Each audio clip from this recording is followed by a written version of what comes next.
Welcome, everyone. Pleasure to have you here with us. My name is Irene Kelly, and I am the Financial Education Manager at Women's Economic Ventures. It is my pleasure today to have this great conversation with this amazing group of experts around topics like HR, retirement benefits, and also someone representing CalSavers. So this is part of our webinar series. This is called WEVWorks, and today we're going to be having experts from Insperity and CalSavers to talk about retirement benefits for businesses with 5 or more employees. I'm very excited to have all these experts here with me today, and everyone is going to get a moment to share nuggets of gold around these topics. So before we get started, I would like to pass the mic to Shawna from Insperity to get us started. Shawna, how are you? I'm wonderful. Thank you so much. Thank you for having all of us. We really appreciate those of you who have joined or who are listening to this recording. My name is Shawna Traver. I'm a business performance advisor with Insperity, and our goal and mission is to help small businesses thrive and help communities prosper. I just also wanted to introduce my colleague, Devon Villareal, and that's pretty much us in a nutshell. We are going to pass the baton back to Irene so you can meet some of these fabulous and hopefully, take home a few nuggets yourselves. Thank you again for joining. Thank you, Shawna. So to get us started this morning, we're going to have one of our Insperity experts, Linda Villalobos.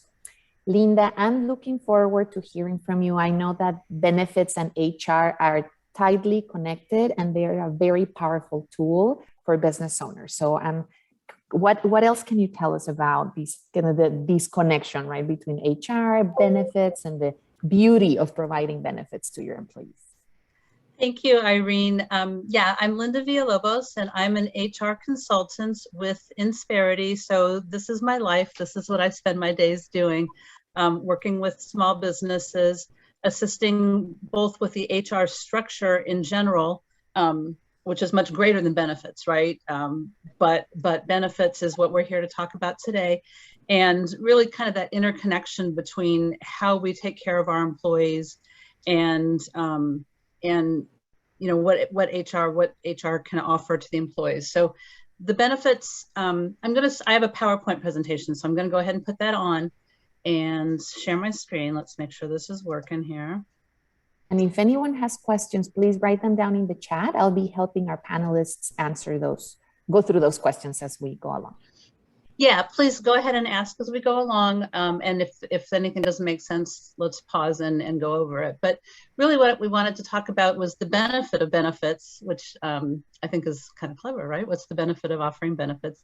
Why do benefits matter? A little bit of planning and strategy and some ideas for executing your benefit plans. Let's see here. Okay, we're good. We changed the screen. Yes, and we're seeing the instructor view, so we can also see the next slide. Okay, so I'm on the wrong screen. I mean, I like seeing the next slide, but I don't. It confuses me. Previews of what to come. Exactly. Okay, so let me share the screen again. Let's do screen 2 this time.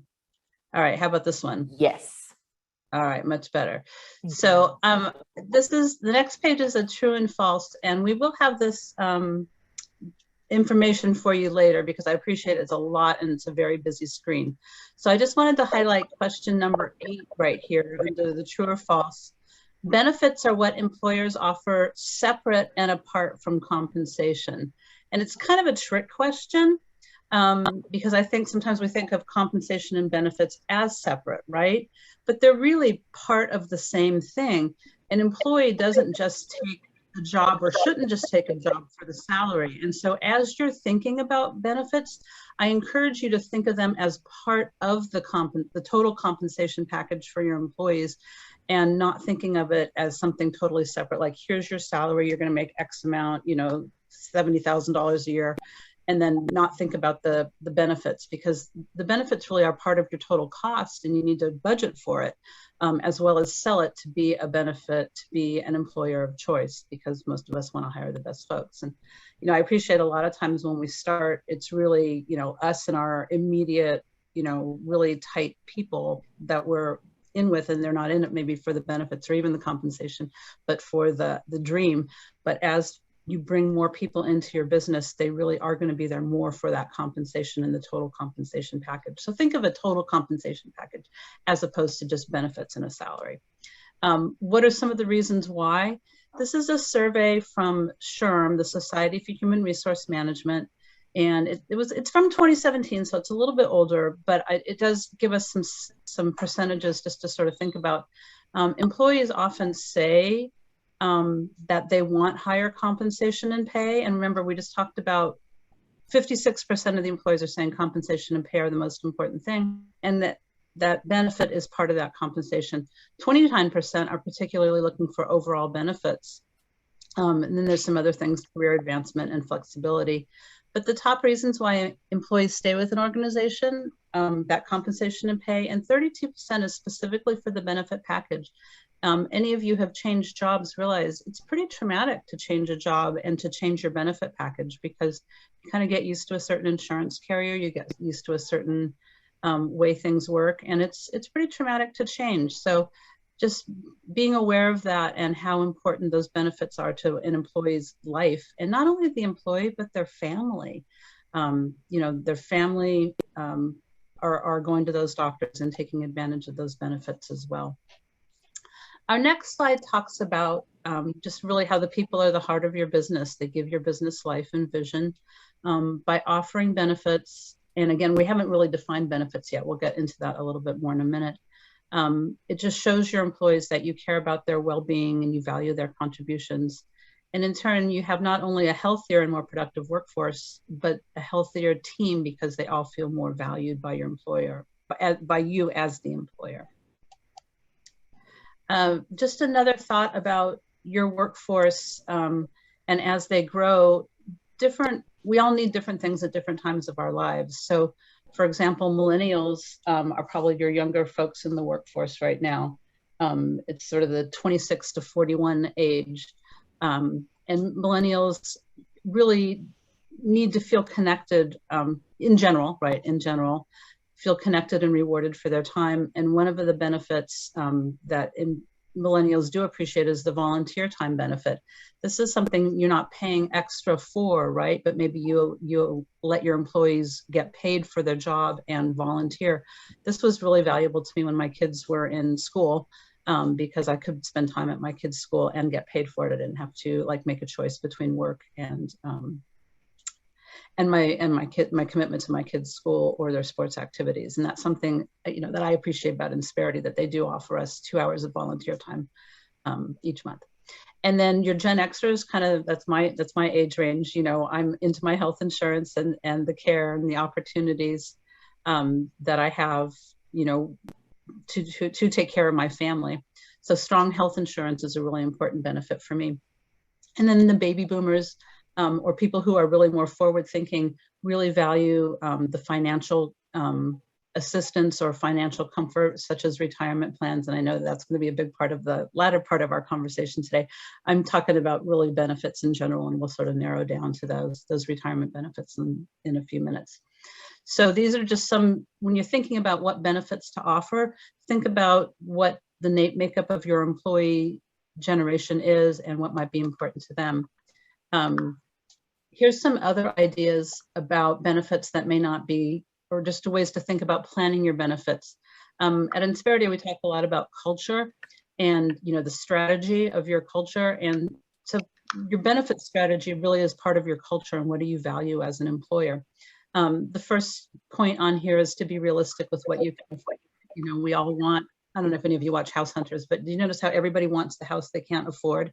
And I think that's probably true with benefits and really most of things in life. Like we want the best, but at the end of the day, what can we afford and what do we really want? The second point is know what's required by law. So I think those would be all of our first choices, right? Because we do want to be compliant. So know what's required by law and what does that cost you? And that's going to come out of your budget first. Being aware what your competition is offering. At some point, you will be competing with other employers and maybe other industries. So at least knowing what the competition is offering is really important. Thinking of the fourth point here is offering fringe benefits that set you apart. I'll go into that in a little bit more in the next couple slides. Number 5 is, what are your goals for retention? Are you trying to reduce your risk? Are you trying to be an industry leader? This is sort of true with a lot of compensation. Where do you want to be? Do you want to be the top payer in your industry? Do you want to be in the middle but be really solid?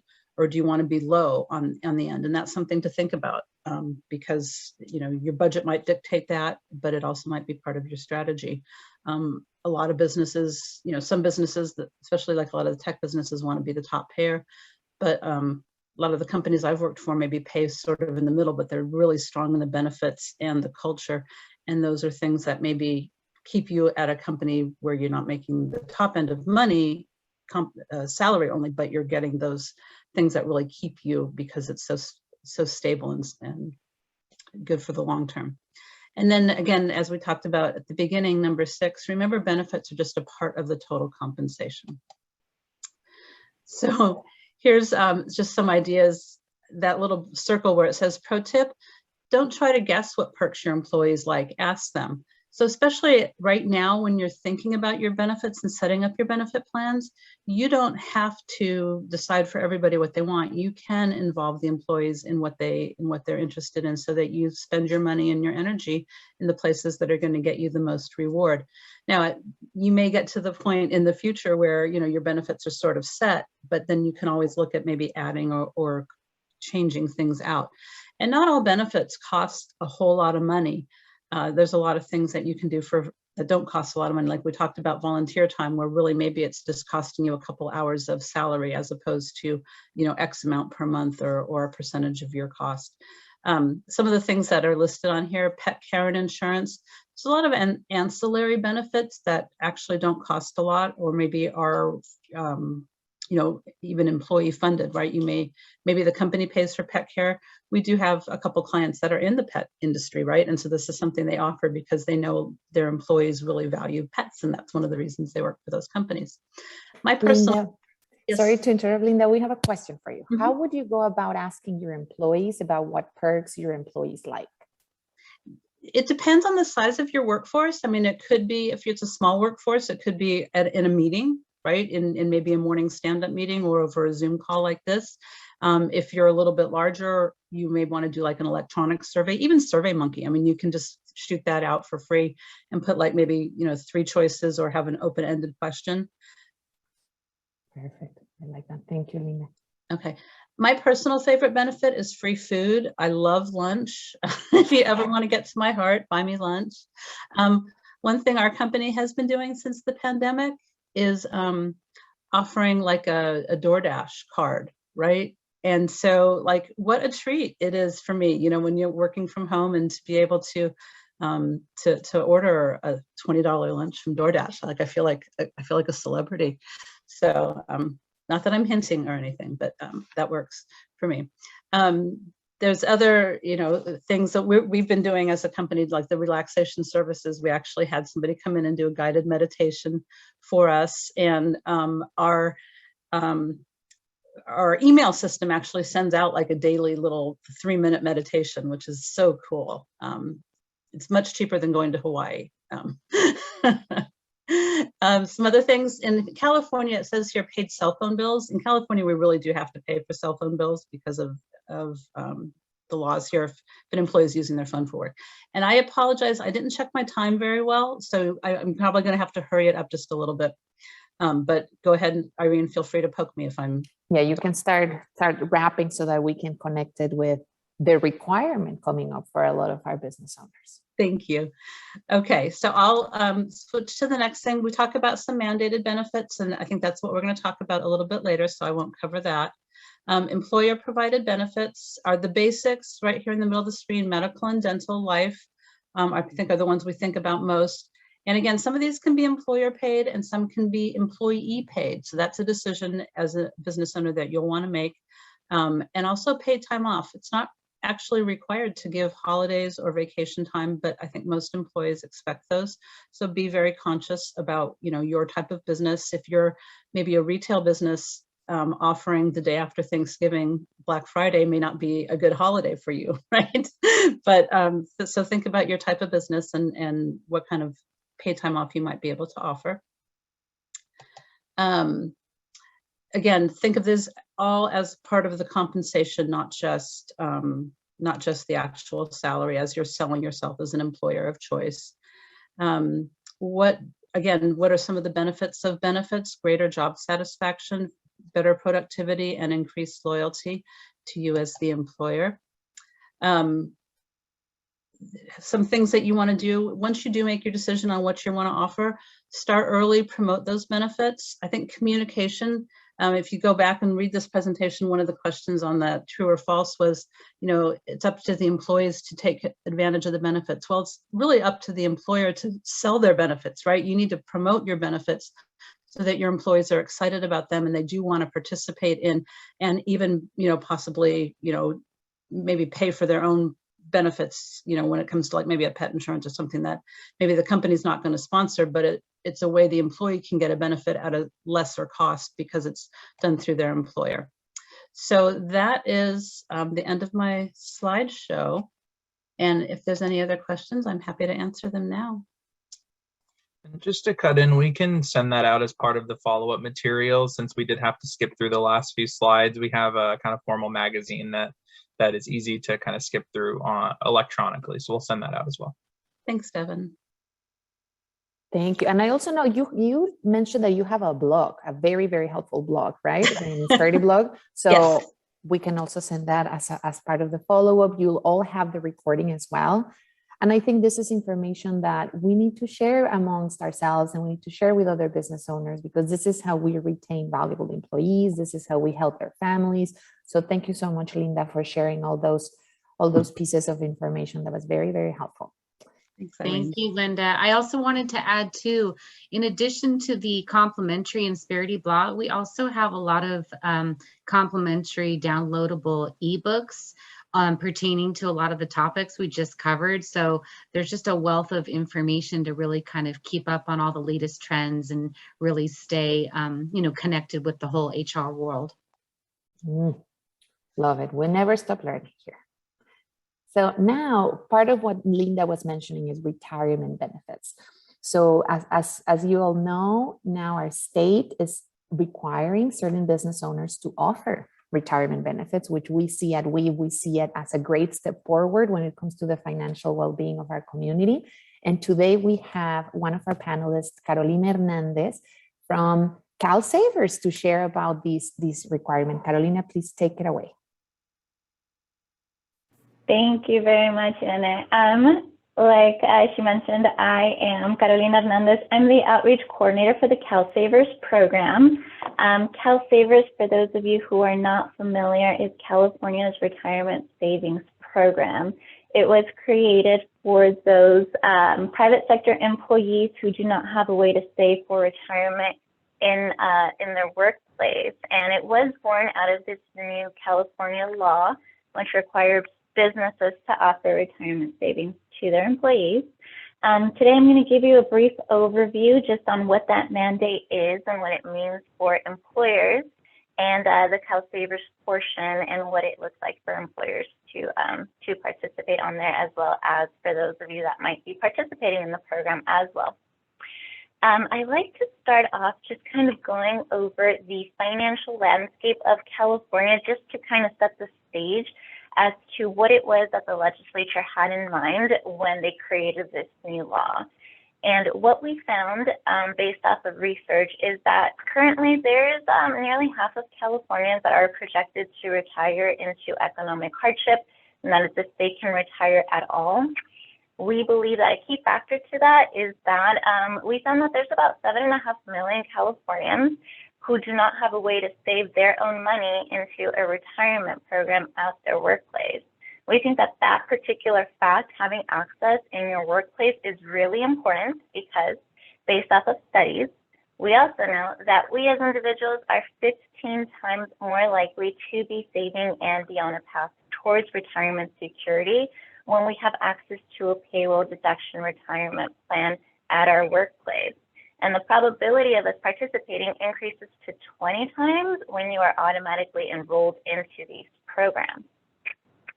So knowing this and recognizing the access gap that exists in California, back in 2016, the legislature created this new law.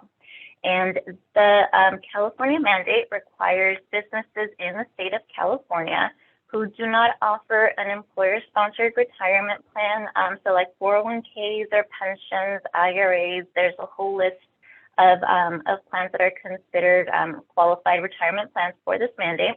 So those that are currently not sponsoring one of those plans, who average 5 California employees or more, and who at least one of those employees is eligible to participate, must register in CalSavers to facilitate those employees' access to the program. When we talk about eligible employees, we are talking about employees who have earned income in California, are 18 years or older, and they have either a Social Security or an ITIN. Those are the only requirements needed in order to participate in CalSavers. So we're talking about full-time, part-time, seasonal, H-2A visa employees. All of those are eligible as long as they meet those 3 points of eligibility criteria. Now for business eligibility, I like to go a little bit deeper into this because we get a lot of questions on, am I an eligible business? Do I fall under this mandate? You know, what's the criteria? So a common misconception is that eligibility is based off of how many employees I have today. So today I only have 2 employees, I don't fall under this mandate. Tomorrow I might have 7, so then I fall under this mandate again. So in order to determine eligibility, what we do is we take a look at how many employees you had for a full calendar year. Businesses report to EDD. You file a quarterly wages report to them. It's called a DE9. And one of the figures that is reported in this form is how many employees you had every month of this quarter. So we take those figures for an entire calendar year, beginning in January, ending in December, and we average those out. So if you do average 5 or more employees, then you fall under this mandate. And if you are not already offering one of these employer-sponsored retirement plans, then you must register for CalSavers to facilitate those employees' access. Now, we do like to mention that CalSavers is not intended to replace or compete with any existing employer-sponsored plans. The goal of the program and just the goal of the entire mandate is to increase participation for all and just to kind of shorten this access gap that we recognize exists in our state. So for compliance deadlines, the program officially launched in 2019, and we assign these rolling deadlines for businesses based off of their size. Now, important to note that if you are eligible, you can register at any time, but you want to make sure that you do so by your designated deadline. Our first registration deadline was for businesses who averaged more than 100 employees. That was back in 2020. The second one was for businesses who averaged more than 50 employees in 2021. Our next and final deadline is rolling around in just about 2 months. So that's going to be for those businesses who average 5 or more employees. Your deadline will be June 30th of 2020. If you are not sure if you're eligible and you're not sure what your deadline is, please do get in contact with us. We have records of all eligible business and we'll be able to give this to you fairly easily. Now, businesses who average less than 5 employees, you are not subject to the mandate. And because CalSavers was created as a solution for the mandate, unfortunately, you are not able to register your business in CalSavers either.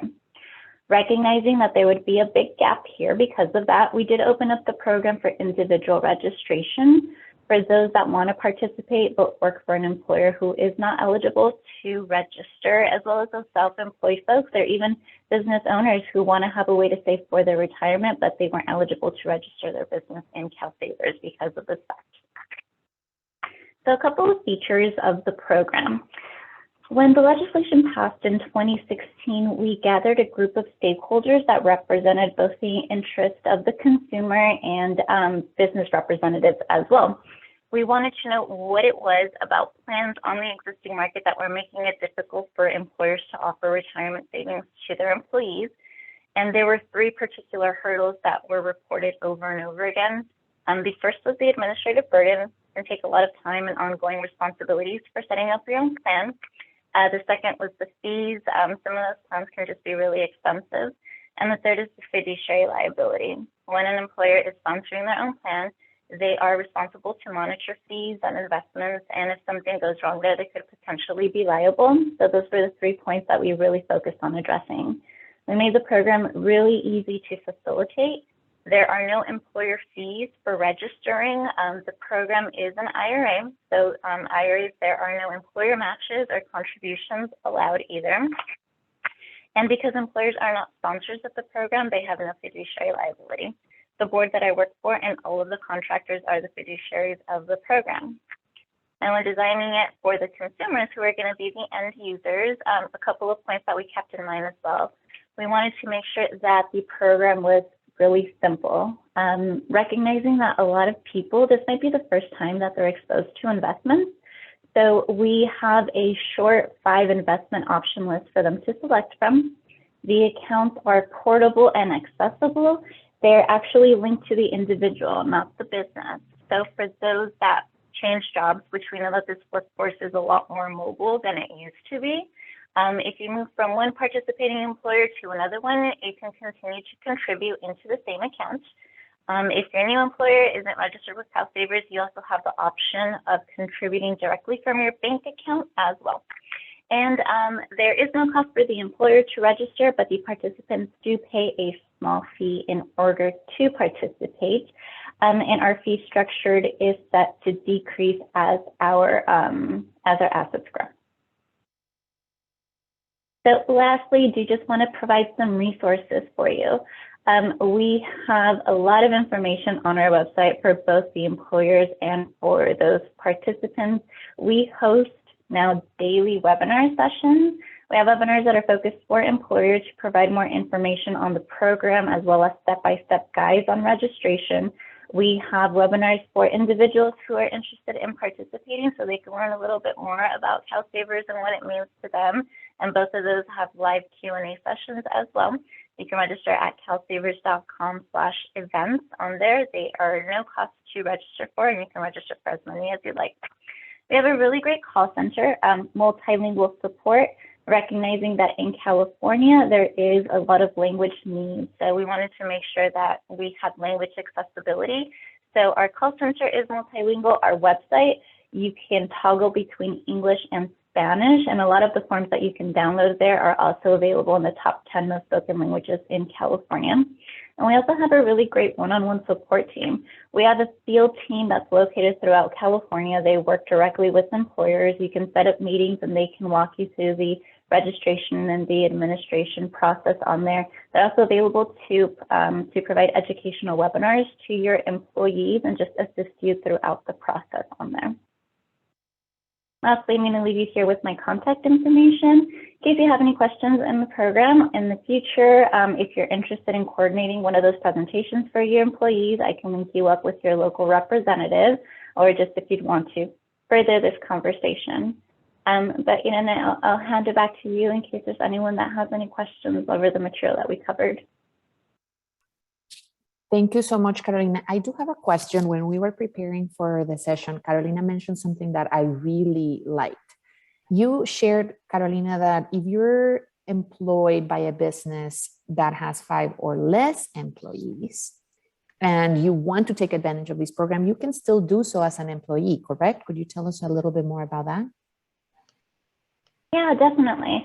So knowing that those small businesses are the ones that kind of tend to range in business size and they could toggle between eligible or ineligible, we decided to open up the program for those individuals to register on their own. So there's 2 ways to join. If you're registering through your employer, so if they register they send us a whole list of those employees that are eligible to participate. You get a notice that says, hey, your business registered for CalSavers. Here are your options. You have 30 days to decide whether you want to join, whether you want to customize your account, or whether you just want to opt out. The mandate is for businesses. Employee or individual participation is completely optional. If you happen to work for one of those employers that didn't meet the eligibility threshold because they employed too few employees so that they can register, you yourself can register yourself. You go into calsavers.com. You just need real basic information. If you were opening an account anywhere, it's going to be your name, your ID, your address. You select your investment option and you connect your bank account and you contribute directly through there. So a couple of options for those employers that are really wanting to register, but they don't meet that eligibility threshold. We have kind of a workaround. You as an individual, you can register, and your account will give you an option to download a deduction form. You can provide that to your employer.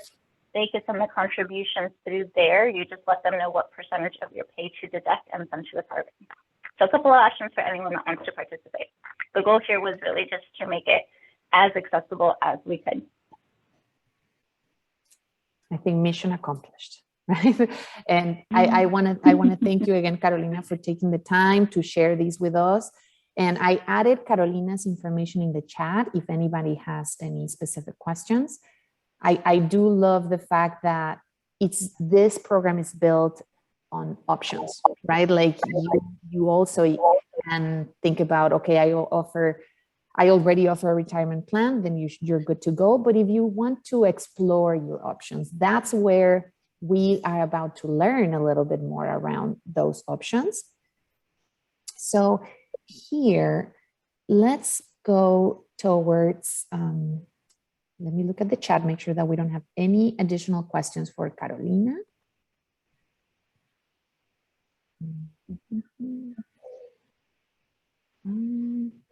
So if it's okay with the group, what we can do is talk about those different retirement options, and then we might have someone sharing a little bit more information around 401k.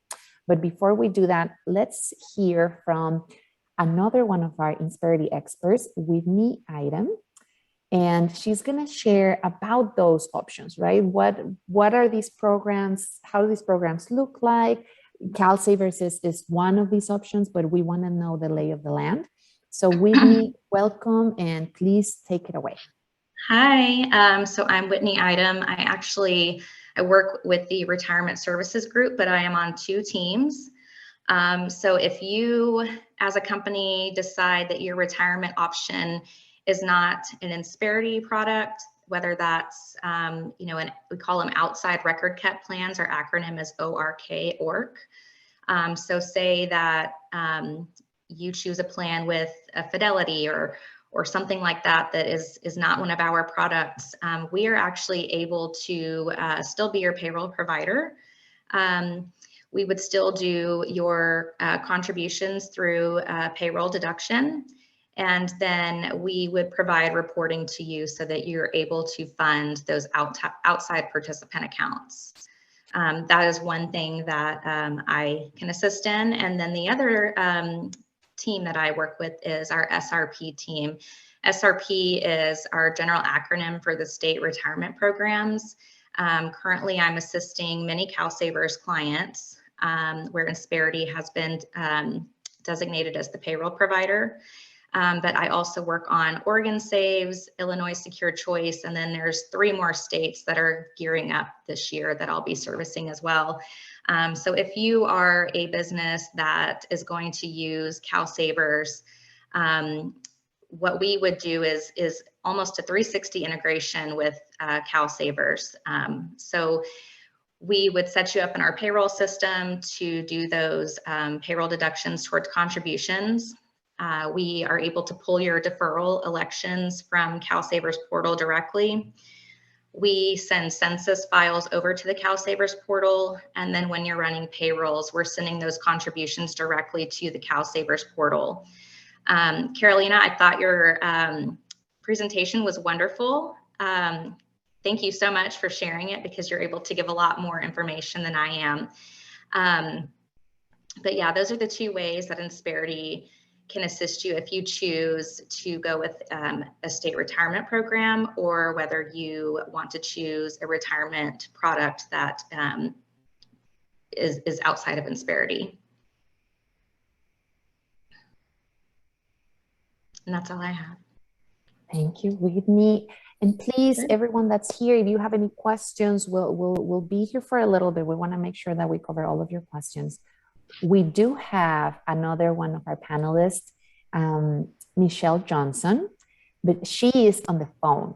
So Michelle, we would love to hear more about, especially the specifics, right? A lot of us have had access to a 401k through work, right? And we want to know, okay, how does this connect with the retirement benefits that we've been talking about?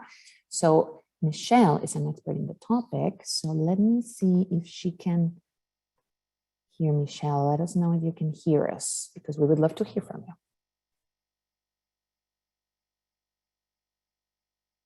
Hi there. Thank you for introducing me. I'm sorry I'm not available with video. I usually have a PowerPoint I'm showing while I'm talking, but today things came up, so I'm glad that I'm still here to talk. And my goal is to go over what Insperity has to offer as far as 401ks. As you've learned through today, that employers over 5 employees are going to have to offer some type of retirement vehicle. So that can be a 401k or an IRA product. What Insperity offers is 401k products. This allows your employees to be able to save pre-tax or after tax, or a little bit of both if they want. Now, if you partner with Insperity as a PEO or any type of payroll service, or any other payroll provider for that fact, you're going to be able to take advantage of full payroll integration. So your employees are going to be able to log in to the Insperity platform and see every benefit you offer them in one spot.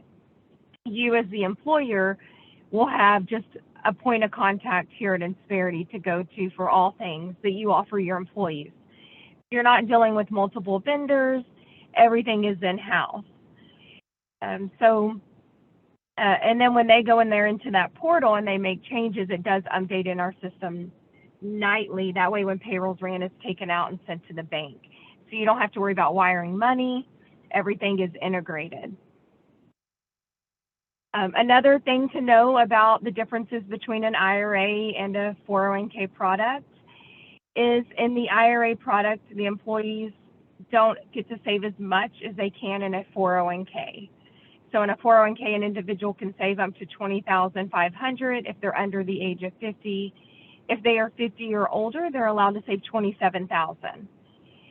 So this can help them lower their taxable income right now while they're earning their big money, and put them in a smaller tax bracket, whereas then when they retire, they pay the tax money on it then when they're no longer working and should be in a lower tax bracket at that time.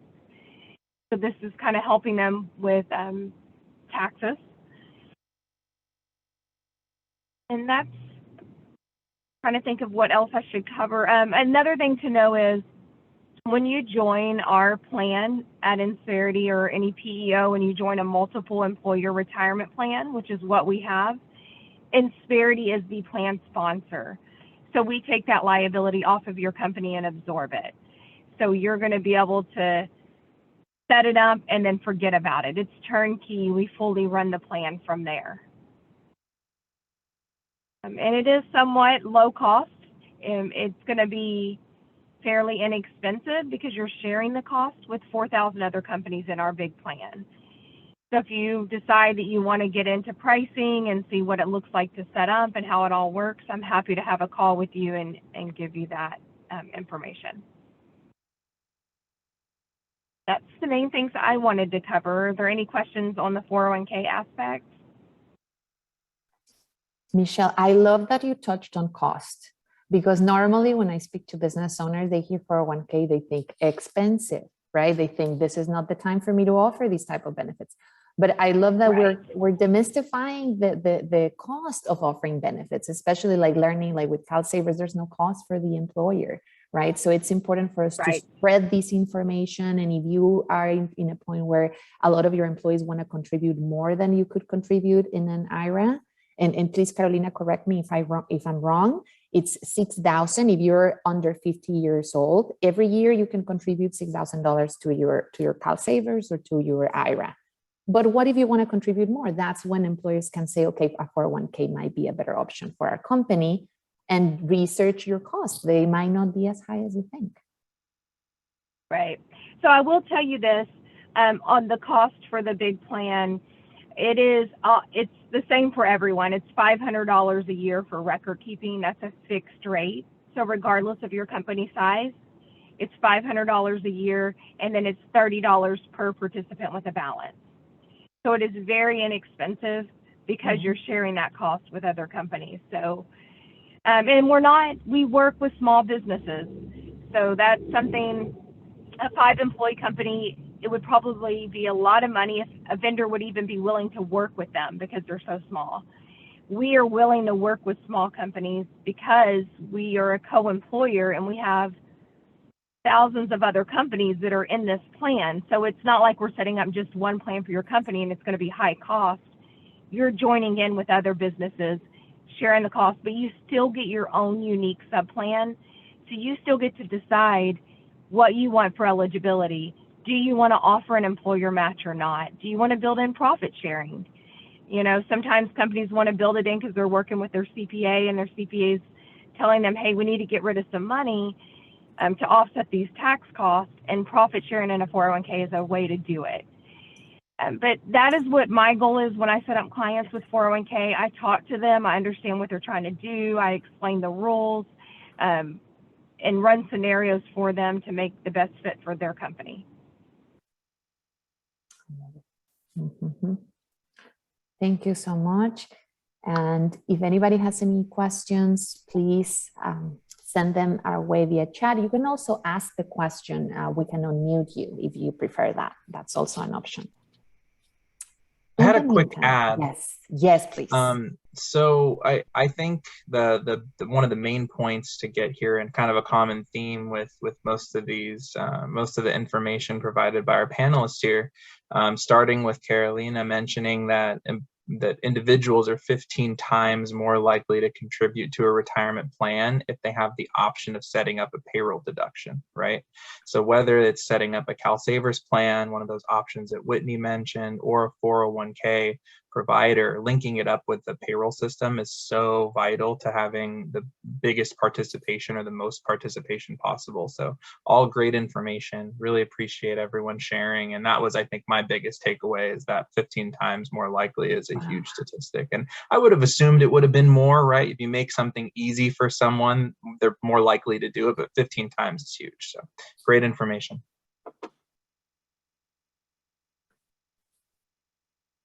And as I'm hearing you, Devon, I think about why isn't that number higher? And I think this has a lot to do with cost of living. This has a lot to do with the economic landscape that we're all living under, and the fact that a lot of us live stretched when it comes to our budget. So here, as the financial education manager at WEVWorks, I want to take a moment to remind you how important it is even to set a little money aside for retirement, right? Like, you never know. I think having that opportunity cost when we're looking at our budget and we're saying, hey, maybe there's a category here that I could be saving for retirement, and a little can go a long way. Like, you could even save $50 a month, right? It doesn't have to be this gigantic amount. Any little bit counts. So I just wanted to say that for any person here saying, no, I don't have enough to save for retirement. Please don't say that. Let's change that mindset, right? Because we can always set a little aside, and your future you is going to be so thankful that you took that decision. So here I want to open it up for our panelists to add anything that you want to share, any takeaways and any recommendations for our community. Where do we start in this process, right? Especially if we don't offer any retirement benefits and we're not saving for retirement ourselves. Any takeaways or recommendations? I just love everything you just said. And I will say, just a little add is, if you can't see it, you won't spend it. So if you can tuck away a little bit of money, whatever amount that is, you know, in regards to your budget, if you're having it automatically deducted from your paycheck, you know, once or twice a month, and you don't see it, it's kind of like it almost disappears. It's out of sight, out of mind. So you're not going to spend it. It's not part of your daily spending budget. And like you said, you're giving your future self a gift. You're giving your family a gift. And you're kind of, you know, you're really, as an employer, you're giving your employees a gift of saying, I want to invest in you and help you invest in your future. So it's really just it's an amazing thing. But I think, like you said, it's little things. It starts with little steps, you know, and maybe each time you get a raise, you know, or a little bonus, or you maybe up that just a little bit, but you know, leave yourself enough to live on, but give yourself the gift for tomorrow. Yes, so glad we're recording this. Yes, Whitney, please. One of the ways I was sold on a 401k, you know, when I was younger, was that there's a certain percentage that you contribute where you don't actually notice a loss in your wages because it's offset by the tax savings. Now I know that's IRA, and I'm not a financial person, so IRA is post-tax, right? But 401k is pre-tax. Does anybody know what that percentage is? Like 1, 2, 3% that you hypothetically don't see the difference in your paycheck?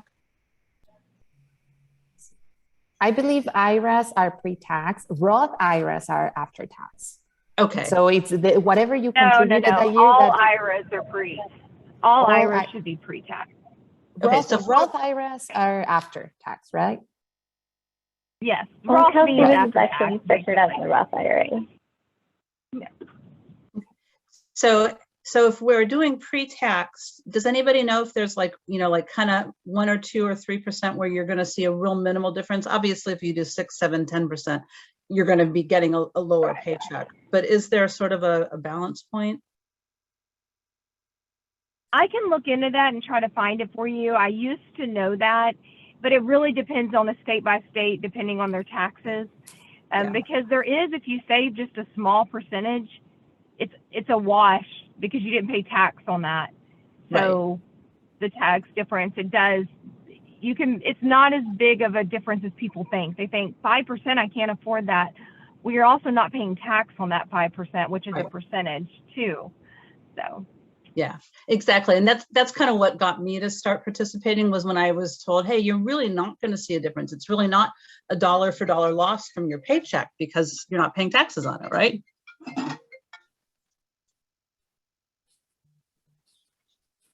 Any other panelists? Thank you, Linda, that wants to share what are your takeaways and any recommendations for our audience. Mine is just big kudos, Erin. Okay.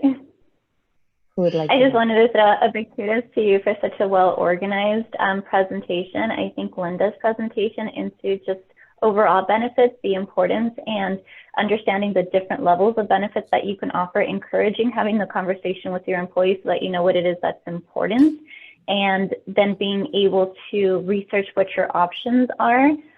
Access, I think overall everybody agrees, is really important, whether it's an IRA, whether it's a 401k, just understanding what it is that your workforce is asking for so that you're able to provide those, I think is really key to having a successful business and happy employees.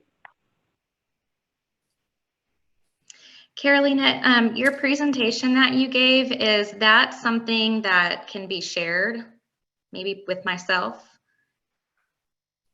Yeah, I provided it to Irene, so she has PDF versions of it. You can definitely use the information on there. That's all public. The slides itself, because we have some of our logos on there as well as the state treasurer logo, we just ask that you don't use those same slides. So you can definitely take the information that's on there. We have a lot of that information also available on our website that you can just download too. Yeah, that's typically where I will point onboarding CalSavers clients, employers, but that was a lot of information that was very, very helpful. Usually when I'm onboarding, I get a lot of questions, so it would be very helpful information to have. And I have a more detailed deck as well that the ones that we do for public webinars are a lot more in detail. If you'd like to just shoot me an email, I can send you a full version of that as well, so you can reference it. We have screenshots for the step-by-step guides for them to do registration on there as well, that employees find pretty useful when they have visuals on the process. Exactly. Yep, I agree. Okay, yep, I will connect with you via email then.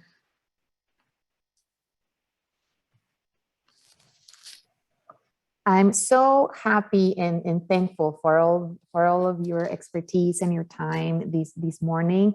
And I just want to acknowledge if we have any other questions, please feel free to write them in the chat before we leave. Otherwise, in terms of questions that business owners should be asking, right? Professionals that they work with, especially as we start identifying what's the best option for my business. Are there any recommendations you have around those type of questions? What should business owners be looking for when starting to set up these benefits, particularly retirement? Is there anything in specific that you would encourage business owners to look for or ask? I think from my perspective, I would say, again, looking at your culture, do you have a mission, vision, value? And I'll just use Insperity as an example. Shawna said our mission is, helping businesses thrive so communities prosper. And so one of the benefits we offer is that volunteer benefit, because we want to encourage our employees to give back to their community. And so, it's really a whole strategy. It's not just like, oh, let's do this, oh, let's do that. It's really taking them a moment to step back and holistically look at it before you commit to the details. That would be my recommendation. Anyone else?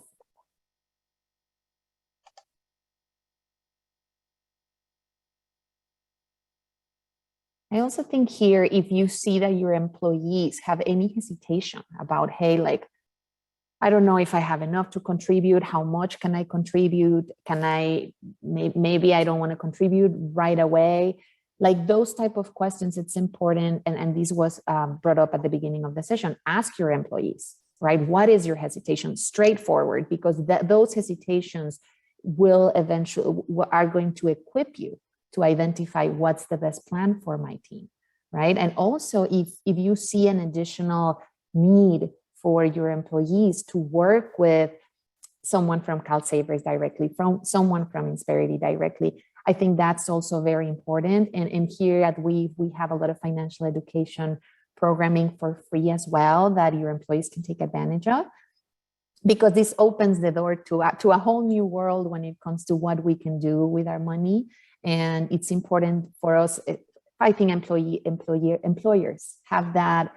I want to think it's a duty, but it's more of like an opportunity, right? To make sure that your employees are equipped. And that includes financial education. That includes that connection with the company they're investing with, right? So let's open up those channels so that your employees feel comfortable reaching out to the expert they're working with, right? If they're investing and they have questions, hey, I don't know where my money's going, I want to know. Make sure that that you partner as a business owner, make sure that you partner with companies that care about the education of your employees, that care about making sure that they are equipped to make the right investment decisions and feel comfortable with the investments they have under their portfolios, right? I think that is financial empowerment, knowing what you're investing in, feeling comfortable asking questions and taking it one step at a time, right?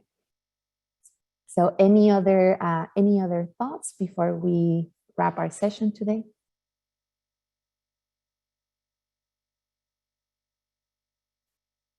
Great job. Thank you so much. Yeah, thank you, everybody. This was awesome. Thank you.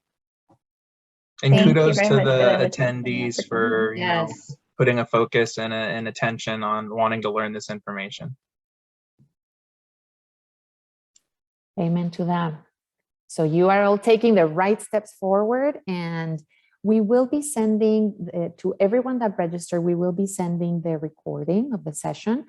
We will also have the session, the recording available in our YouTube channel. So I'm going to encourage everyone to share with your fellow business owners, because we need although it's important that we're all informed so that we're not stressed when the deadline comes our way. Let's give ourselves plenty of time. Carolina, remind us, when do we have to have our benefits set up if we have more than 5 employees?